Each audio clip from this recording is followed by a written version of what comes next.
علیہ السلام کی غلام حضرت ابو ہریرہ رضی اللہ تعالیٰ عنہ فرماتے ہیں، مشکات میں موجود ہے، فرمایا کہ چڑیا آئی اور آ کے میرے نبی کے کندھوں پہ بیٹھ گئی۔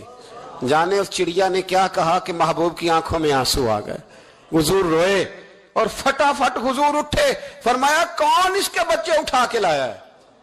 کس نے اس کے بچے اٹھائے؟ کون ہے؟ جلدی بتاؤ۔ تو حضرت ابو ہریرہ کہتے ہیں ایک صحابی ہے کہ یا رسول اللہ مجھے ذرا پسند آ گئے تھے تو میں اٹھا لایا ہوں۔ حضور نے فرمایا اسے واپس کر دے، ورنہ یہ میری بارگاہ میں شکایت کر رہی ہے تو قیامت میں بھی تیری شکایت کرے، اور جا وہیں رکھ کے آ جہاں سے تو اٹھا کر کے لایا تھا۔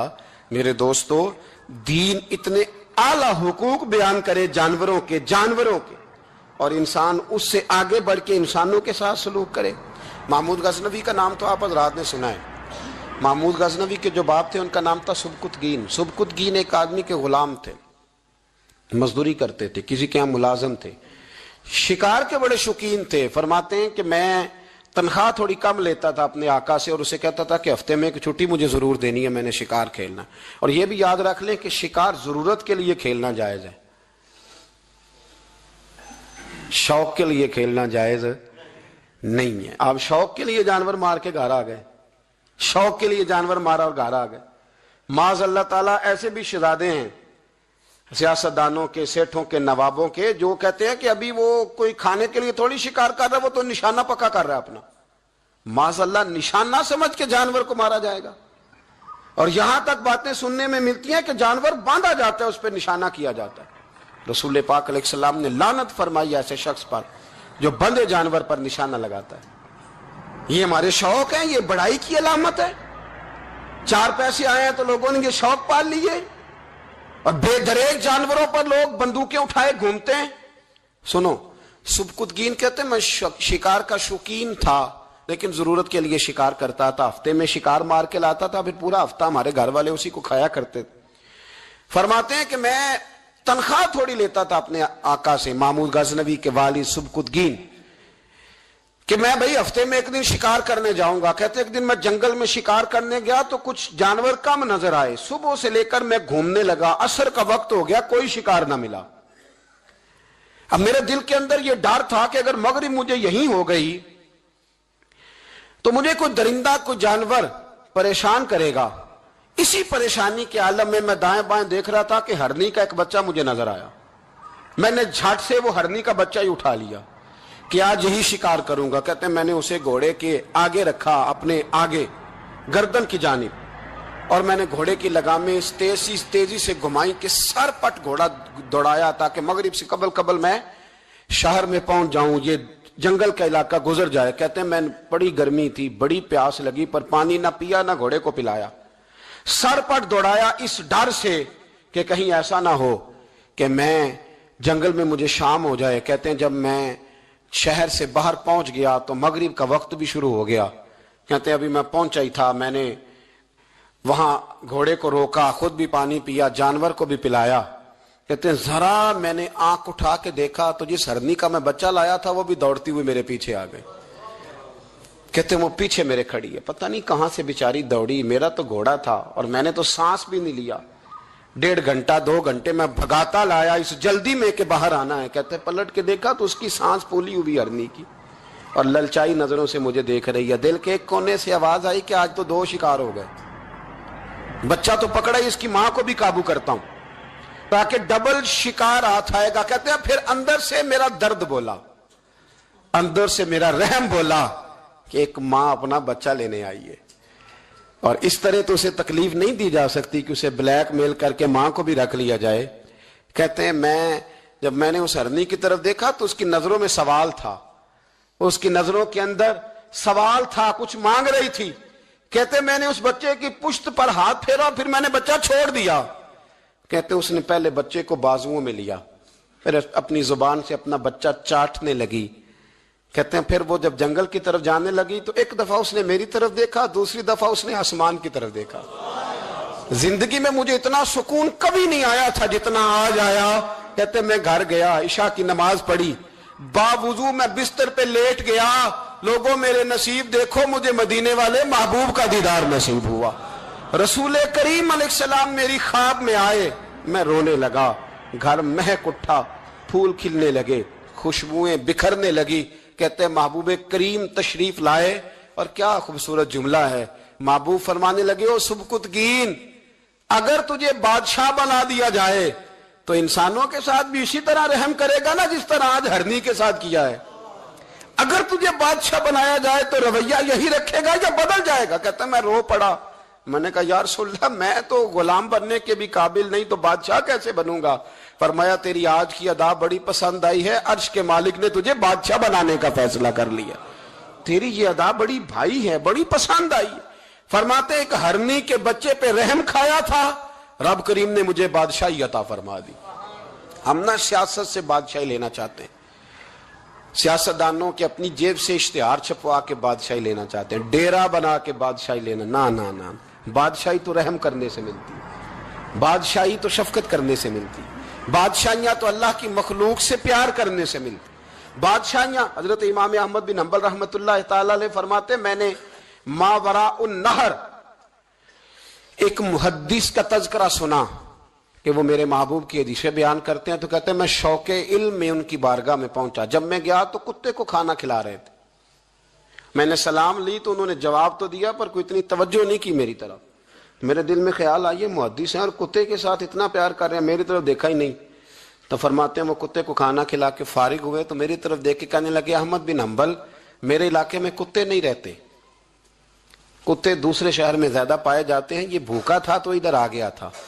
اور تمہیں حضور علیہ السلام کی وہ حدیث تو پتہ ہوگی کہ نبی پاک نے فرمایا جو کسی کے ساتھ امید لگائے اور وہ آدمی اس کی امید پوری کرنے پر قادر ہو پھر بھی امید پوری نہ کرے تو قیامت کے دن اللہ اس کی بھی بہت ساری امیدیں پوری نہیں کرے گا, اسے سزا ملے گی. امید پوری کرنے پر قادر تھا, مجبور نہیں تھا, پر پوری نہ کی تو اسے قیامت کے دن سزا ملے گی. تو فرمایا یہ کتا امید لگا کے آیا تھا میرے گھر میں کھانے کی, تو اگر میں پوری نہ کرتا تو پھر حضور کی اس حدیث پر عمل کیسے ہوتا, اور پھر مجھے حدیثیں بیان کرنے کا مطلب کیا سمجھ میں آتا. امام احمد بن حنبل رحمۃ اللہ تعالی علیہ فرماتے ہیں میں نے کہا استاد جی اجازت دے دیں. کہا کدھر آئے تھے؟ کہا حضور جس کام آیا تھا نا وہ میرا بڑا ہی اچھا ہو گیا ہے, وہ بڑا شاندار ہو گیا. جو حدیث بھی آپ نے بیان کر دی اور صرف بیان نہیں کی, آپ نے تو عمل کر کے بھی دکھا دیا ہے. آپ نے تو اس حدیث پر منوان عمل کر کے بھی دکھا دی. جانور کے ساتھ حسن سلوک کرنا, اس کے ساتھ پیار کرنا, جانوروں کا خیال رکھنا. کچھ جانور موذی ہوتے ہیں, شریعت نے انہیں مارنے کی اجازت دی ہے, اجازت دے دیا. جو جانور تکلیف دیتا ہے, اذیت دیتا ہے, اسے مارا جا سکتا ہے, اس کو ہٹایا جا سکتا ہے, لیکن جانور کے حقوق کا لحاظ کرنا, اس پر رحم کھانا, اس پر توجہ دینا. میں برطانیہ کے ایک شہر کی طرف جا رہا تھا تو رستے میں نا ٹریفک بند ہو گئی. تو آپ کو پتا ہے میپ وغیرہ نکل آئے ہیں, تو میپ سے پتہ چل جاتا ہے کہ کس روڈ پہ رش زیادہ ہے, کس پہ رش کم ہے. تو میں نے اپنے ڈرائیور سے یہ شکوہ کیا کہ میاں تم تو کہتے ہو یہ رستہ صاف ہے, یہ یہاں تو ٹریفک ہے. کہنے لگا حضرت صاحب پہلے نہیں تھی, ابھی ہوئی ہے تو پتہ کر لیتا ہوں. اس نے نیٹ پر کوئی چیز لگائی تو جواب یہ آیا کہ روڈ پہ نا آگے کتے کا ایکسیڈنٹ ہو گیا ہے اور ایمبولینس آ رہی ہے کتا اٹھانے کے لیے. تو جیسے ہی کتا اٹھا کے لے جائے گی نا روڈ کھول دیا جائے گا. مجھے نا شرم آئی, مجھے احساس نے مجھے پریشان کر دیا.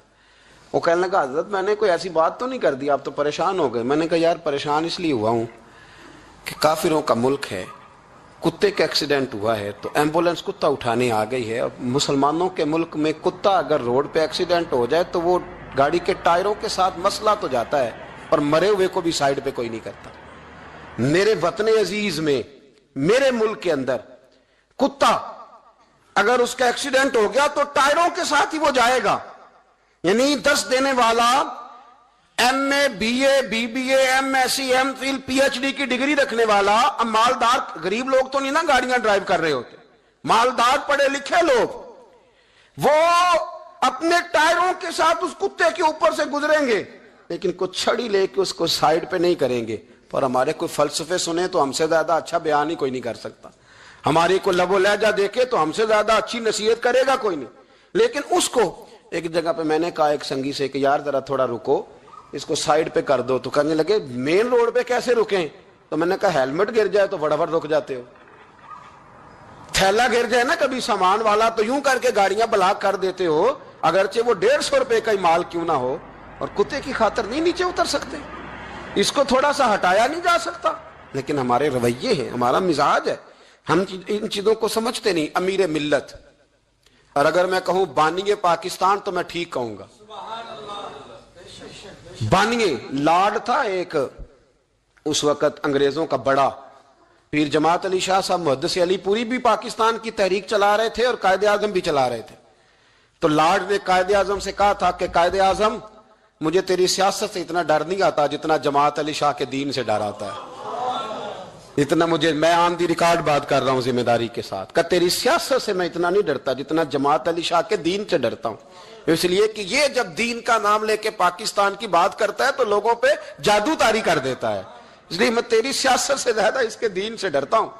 امیر ملت پیر جماعت علی شاہ صاحب, ان کو ابو العرب بھی کہا جاتا. ان زمانوں میں عرب میں غربت آئی تو یہاں سے ہندوستان سے چندے اکٹھے کر کر کے پیر جماعت علی شاہ صاحب لے جایا کرتے. مدینہ شریف میں آج بھی جماعت منزل موجود ہے.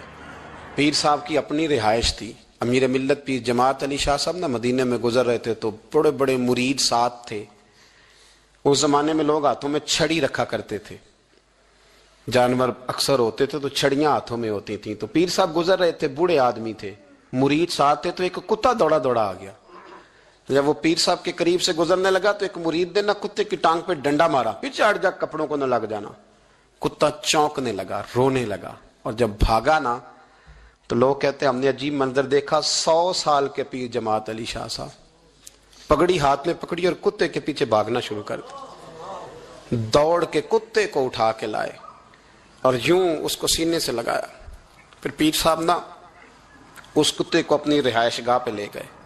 پھر اپنی پگڑی کھول کے نا تو اس کی پٹی کی, پھر دودھ کا پیالہ اس کے آگے رکھا. کتے نے دودھ پی لیا تو پیر جماعت علی شاہ صاحب نے ہاتھ باندھے, کہنے لگے مدینے کے کتے, نبی پاک کی بارگاہ میں میری شکایت نہ کر دینا, حضور کی بارگاہ میں شکایت نہ کرنا کہ یا رسول اللہ یہ آتے ہیں حاضری دینے اور ہمیں تکلیف دیتے ہیں, میری شکایت نہ کرنا مصطفیٰ کریم کی بارگاہ میں. میں نے نہیں اسے کہا تھا, اس سے بھول ہو گئی, میں معافی مانگتا ہوں. میرے عزیزو, وہاں درد تھا, وہاں سوز تھا, وہاں پیار تھا, وہاں محبت تھی. لیکن ہمارے رویے انسانوں کے حق میں تو کیا, جانوروں کے حق میں سخت سے سخت تر ہوتے جا رہے ہیں. ہم نے اپنے شوق سے جانور لڑانے شروع کر دیے, کبوتر اڑانے شروع کر دیے. تباہی پر تباہی کا ماحول ہم فراہم کرتے جا رہے ہیں. ان سے پیار کریں, ان کو آسانی دینے کی کوشش کریں, انہیں قید نہ کریں, انہیں رہا کریں. ان پر وہ والی نظر کریں جو میرے رسول رحمت علیہ الصلوۃ والسلام نے ہمیں سکھائی ہے. ان پر زیادہ بوجھ نہ ڈالیں. آپ تو اس خوبصورت دین کے ماننے والے ہیں جس دین کے رسول نے چھوٹی چھوٹی چیزوں کی بابت سمجھداری کا مظاہرہ کرنے کا حکم دیا. جانوروں نے تو میرے نبی پاک کی غلامی بڑی کی ہے. مطلب جانور حضور سے بڑا پیار کرتے تھے, بڑا پیار کرتے تھے. حضور کا ایک گدھا تھا جس کو دراز گوش کہا جاتا ہے, اس کے لمبے لمبے کان تھے, تو دراز گوش شریف حضور کسی کو بلانے بھیجتے تھے تو صحابی کے دروازے پہ جا کے سر مارا کرتا تھا, اور صحابہ کہتے جب منہ سے دیکھتے تو سمجھ آتا تھی نبی پاک نے بلایا ہے. حضور کی ایک اونٹنی تھی نبی پاک علیہ السلام. تو میرے مصطفیٰ کریم علیہ الصلوۃ والسلام آواز دیتے تھے تو بیٹھ جاتی تھی, بلاتے تھے تو آ جاتی تھی. حضور کا وصال ہوا تو سیدہ فاطمہ کے دروازے پہ جا کے بیٹھ گئی, اور جب تک نہیں اٹھی جب تک اس اونٹنی کی روح پرواز نہیں کر گئی. میرے نبی پاک علیہ الصلوۃ والسلام کے ساتھ تو یہ ایک بکری سیدہ عائشہ کہتی ہے ہم نے گھر میں رکھی ہوئی تھی, تو وہ بکری اٹھتی بھی تھی, آتی جاتی بھی تھی, کبھی کبھی آواز بھی نکالتی تھی, پر جتنی دیر نبی پاک گھر میں رہتے تھے وہ ادب کے ساتھ چپ رہتی تھی. وہ آواز نہیں نکالتی تھی, وہ کوئی حرکت نہیں کرتی تھی, وہ خاموش رہتی تھی, مصطفیٰ کریم کا ادب کرتی تھی. جانوروں سے حضور نے پیار کیا, جانوروں نے میرے نبی کا ادب کیا. غار ثور میں سب سے زیادہ جس کان نے کافروں کی آنکھوں پہ پٹی باندھی وہ کبوتری کے انڈے ہی تو تھے, وہ کبوتری کے انڈے ہی تو تھے. اس نے آ کے جالا, وہیں فوری طور پر آ کے مکڑی نے جالا بنا, اس کے اندر کبوتری نے انڈے دیے. اور جب ابو جہل کہنے لگا نا اندر گھسو, دیکھو اندر جا کے غار کے, تو اس کے اپنے ہی لوگ اسے کہنے لگے تو پاگل ہو گیا ہے. اگر کل یہاں سے کوئی گزرا ہوتا تو یہ جالا جو تھا یہ ٹوٹا ہوا ہوتا, یہ انڈے گرے ہوئے ہوتے. پتہ نہیں کب سے کوئی اندر نہیں گیا, تبھی تو یہاں جالا تنا ہوا ہے مکڑی نے, تبھی تو یہاں انڈے ہیں. اور میرے بھائیوں, ان جانوروں نے امداد کی, انہوں نے مدد کی. حضرت خالد بن ولید رضی اللہ تعالیٰ عنہ ایک گھوڑے پر سوار تھے, گھوڑے پر